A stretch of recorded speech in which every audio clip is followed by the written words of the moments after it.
Halo anak-anak, apa kabar? Saya Ida Rahmawati, guru Bahasa Indonesia dari SMP Negeri Liman, Kabupaten Timur Tengah Selatan, Provinsi NTT. Kali ini saya akan menyampaikan materi kelas 7 SMP, yaitu mengenai teks narasi cerita imajinasi.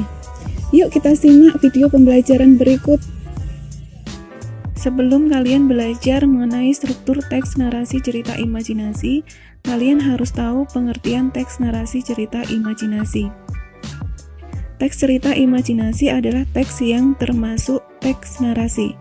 Teks narasi dapat diartikan teks yang mengisahkan suatu kejadian atau peristiwa.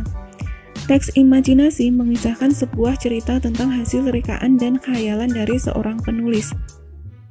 Ciri-ciri umum cerita imajinasi: adanya keajaiban, keanehan, atau kemisteriusan.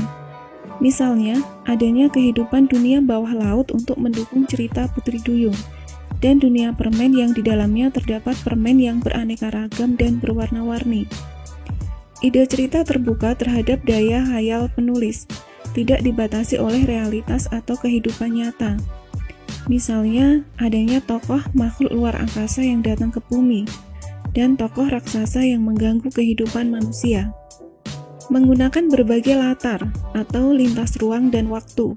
Misalnya, kehidupan seorang tokoh yang dapat pergi ke masa depan atau masa lalu, dan penggunaan latar 20 tahun mendatang dengan teknologi yang sudah canggih.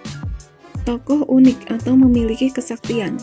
Tokoh dalam cerita imajinasi bisa diberi watak dan ciri yang unik yang tidak ada dalam kehidupan sehari-hari.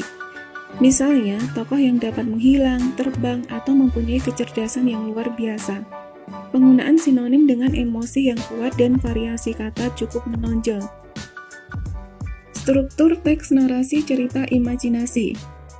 1. Orientasi. Orientasi dapat dipahami sebagai pengenalan bagian dalam cerita, meliputi latar, tokoh, tema, dan sedikit alur kepada pembaca. 2. Komplikasi. Pada bagian ini terdapat konflik atau permasalahan yang dimulai dari awal hingga puncak permasalahan. 3. Resolusi.